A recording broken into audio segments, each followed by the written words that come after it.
Tiếp tục. Tiếp tục. Ăn.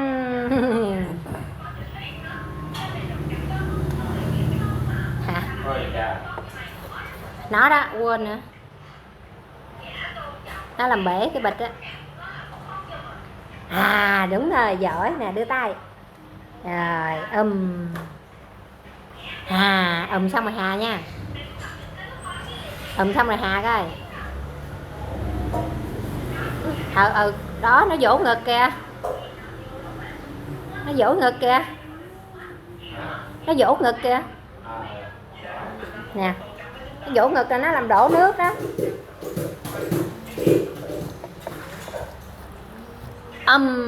Giỏi quá.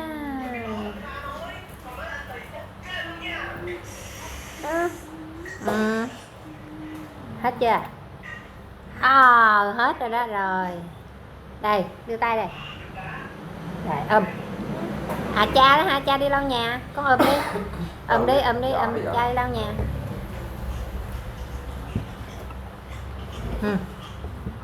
Xè tay. Rồi xè tay.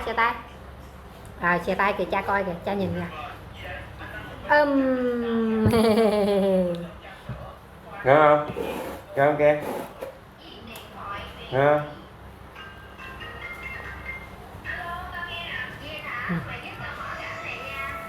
Rồi xè tay. Cái mỏ kìa, kìa. Rồi ngon quá.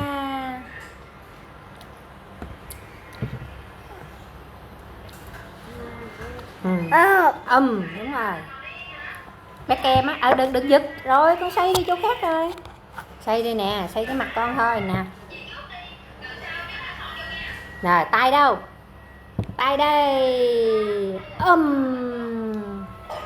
Giỏi quá. Giỏi quá.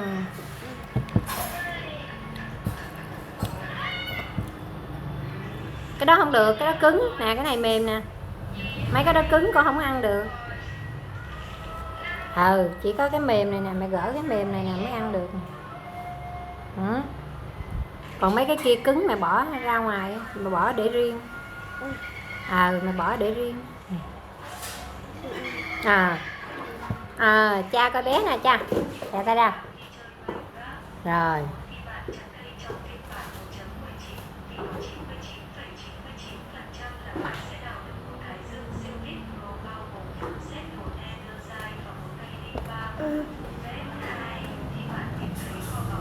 Tay đâu? Tay đây. Hai tay luôn. Cái mày cho hai tay luôn nha.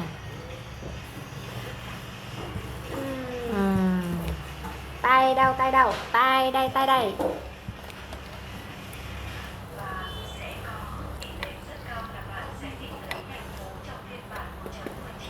Từ để mà gỡ. Gì? Da nhăn.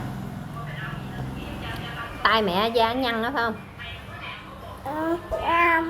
Từ chờ chút.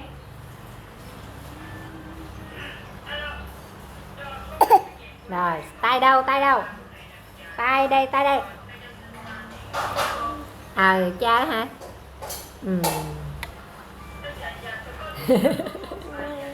Xe cha đó hả?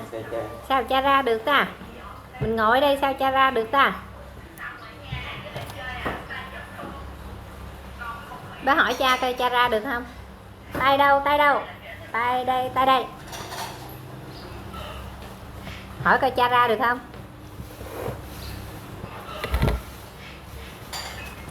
Đẩy cái bàn đi đâu nè?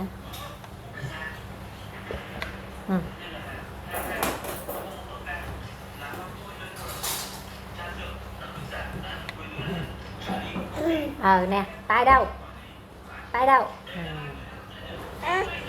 Cha coi nè cha.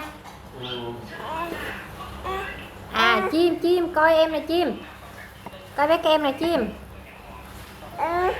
Coi